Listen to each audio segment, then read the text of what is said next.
안녕하세요 여러분. 제가 이번에 말씀드릴 내용은 요즘 들어서 제 생각인데 중국에 어떤 코로나 유행과 그리고 흑사병이 또 돈다고 하죠. 그리고 갖가지 이제 전염병들도 돌기 시작하고, 또 중국의 이제 샨샤댐이라든지 뭐 이런 것도 그렇고, 그리고 많은 강수량 때문에 홍수 피해가 막심하다고 지금 많이 그러잖아요. 중국에 샨샤댐도 언제 무너질지 모른다, 그리고 위기감도 많이 생기고. 그런 걸 보니까 요즘 돼지고기 값도 굉장히 폭등한 거 아십니까? 예, 중국의 돼지고기 값이 엄청 올랐어요. 그래서 제 생각에는 이게 앞으로 중국의 인구가 뭐 진짜 어지간한 인구보다 훨씬 많잖아요. 한 15억 정도 되는데, 이 15억 인구가 하루에 먹는 양을 생각해 보십시오. 식량. 제가 얘기하고 싶은 건 바로 식량입니다. 이 식량이 부족하다는 얘기가 많이 흘러나오고 있어요, 중국에서. 그러면은 중국에서는 수입을 해야겠죠. 어디서 수입을 해야 될까요? 뭐 한국에서 수입을 할 수도 없잖아요. 비싸니까. 쌀을 재배하고 쌀을 수출하는 국가, 그리고 쌀을 많이 수출하는 국가, 그러면서도 저렴한 약간 개발도상국들, 이런 곳에서 자기들이 수입을 해야 되는데, 그런 나라가 많지 않다는 얘기예요. 어디가 있겠습니까? 대표적으로 태국과 베트남이 있겠죠. 제 생각에는 이 태국이나 베트남에서 중국이 식량을 수입을 해야 돼요. 지금 식량 자급률이 많이 떨어졌어요. 그리고 이 중국에서 지금 계속 쌀이라든지 뭐 이런 돼지고기류들 계속 수입을 해야 되는데, 아시다시피 중국에서 아프리카 돼지열병이 들어서 많이 돼지고기의 공급이나 이런 부분도 많이 줄었거든요. 그래서 식량이 점점 가격이 오르고 있고, 미세하지만 식량 가격이 오르고 있고, 이거는 비단 중국에 국한된 것만이 아니라 전 세계가 지금 겪고 있는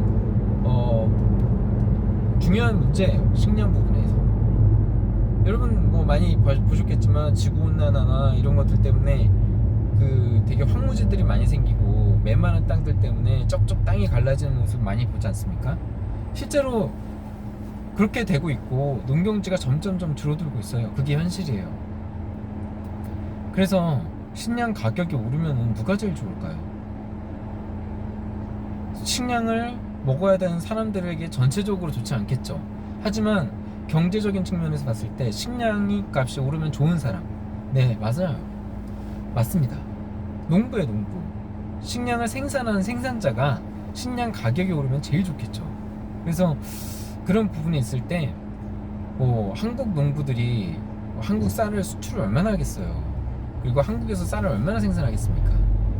지금 한국에서도 쌀을 수입해서 수입해서 오는 와중에도, 그러니까 베트남이라든지 이런 태국은 쌀 자급률이 거의 100% 되지 않습니까? 그래서 이런 나라들이 쌀을 수출을 하는데, 이런 사람들에게 있어서 마찬가지예요. 여기 쌀 최대 생산국이라고 해서 인도라든지 베트남, 태국이 쌀 최대 생산국들이라고 해서 여기에서 쌀이 생산하기가 아주 간편하고 풍족하고 그런 건 아니거든요.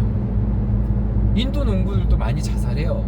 너무 힘들고, 일이 힘든 거에 비해서 돈이 안 되는 거예요. 굉장히 싼 가격에 진짜 노예처럼 부려지는 경우가 파다하거든요. 인도도 그렇고 베트남도 그렇고. 예? 이렇게 좀 농부의 파머의 생활은 한국이나 어디나 제일 열악한 건 매한가지예요. 다만 유해적인 것이 있죠. 농부라든지 이런 사람들, 그리고 굉장히 많은 식량을 공급하는 나라가 어디죠?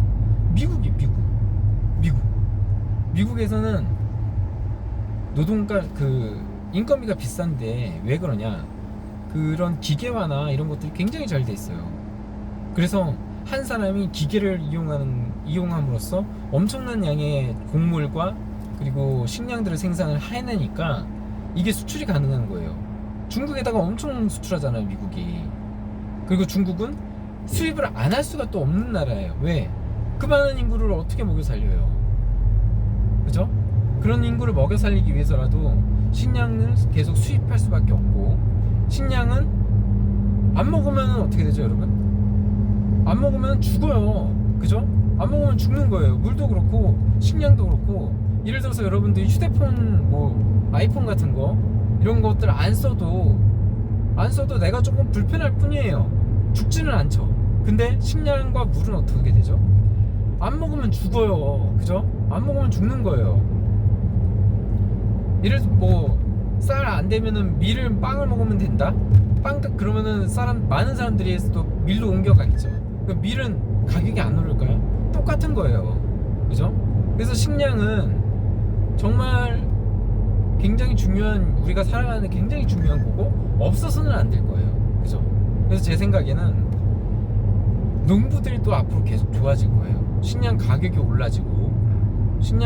올라가고 또 그 가격이 올라가면은 소문이 나겠죠. 그 사람들 사이에서도 저 농부 요즘 식량 가격이 올라서 돈을 많이 버는구나. 그럼 나도 식량 농사 한번 해봐야지 이러면서 점점점 농부가 늘어나게 되지 않겠어요? 그러면 농부가 늘어나게 되면은 여러 가지 필요한 것들이 많이 생기겠죠. 이렇게 농사를 이제 시작하는 사람들의 입장에서는, 그죠? 그리고 그만큼 또 돈을 벌 수 있는 농산물 가격이 되니까, 수출 가격이 되니까 그런 걸 또 소비할 수가 있는 거예요. 저는 그래서 이런 현상들이 당장에 막 눈에 보이고 이런 것들은 사실 여러분들도 아시겠지만 눈에 보이는 혁신 같은 것들은 크게 가치가 없어요. 내가 모르는, 남들이 잘 모르는, 알 수 없는 그런 것들을 여러분들이 어떤 확고한 신념과 그리고 끊임없는 조사와 연구로 여러분들 나름대로의 그런 철학을 가지고 선택을 했을 때 그게 생기는 거예요. 저는 그렇게 봐요. 그렇기 때문에 제 생각에는 제가 여기까지 언급을 해드렸어요. 그러면은 여러분들이 보이는 게 있을 거예요. 저는 몇 가지가 보이긴 하는데 이거를 여러분들한테 직접 언급드리기는 좀 힘들어요. 다만 힌트는 제가 앞서 얘기한 대로 그 속에 있어요. 그래서 저는 이게 물론 단기적인 게 아니에요. 좀 전에도 말씀드렸지만 남들이 보지 못하는 조금 약간의 먼 미래예요. 중장기적이라고 할 수 있겠죠. 그래서 제 생각에는 좀 글쎄요, 한 1년 후, 빠르면 1년 안에도 나올 수 있고요. 그래서 이런 것들이 좀 눈에 보이지 않을까 싶어요. 그래서 미리미리 이 시기를 좀 예측하시고, 그리고 세상의 변화에 대해서 감지를 하시고 한번 투자를 해보시는 게 제 생각에는 좋겠다 싶어요. 그리고 제가 제 예전 영상에서도 말씀드렸듯이 여러분들이 쉽게 알아채지 못하고 그리고 쉽게 대중화되지 못해 있는 주식시장, 그러니까 예를 들어서 업황 같은 것들, 이런 업황 같은 것들에도 여러분들이 한번 관심 있게 한번 보세요. 제가 보기엔 여기에 호치민보다 더 많은, 호치민 지수 같은 것보다 더 많은 그런 좋은 주식들이 많이 있다고 생각하거든요. 그래서 거기에서도 찾을 수 있고, 또 이런 혁신적이고 좀 비전을 갖고 또 중장기적으로 할 수 있는 주들, 이런 것들, 그리고 여러분들 포트폴리오를 좀 구성하는 것도 좋아요. 이런 중장기적인 거에 한번 묵혀두고 그 일부는 단기적인 투자에다가 묶여놓고, 이런 식으로 여러분들이 여러분만의 포트폴리오를 구성하는 것도 좋은 방법이라고 생각해요. 하지만 저는 여러분들이 베트남에 관심을 가지고 베트남 주식에 투자에 의향이 있으신 만큼 그거를 이용하라는 말씀을 드리고 싶은 거예요. 베트남의 특성이 뭘까요? 그런 걸 한번 잘 고민을 해보세요.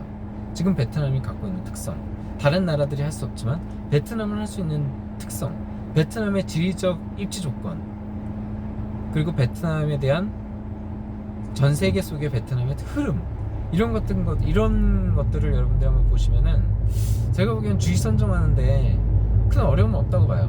예.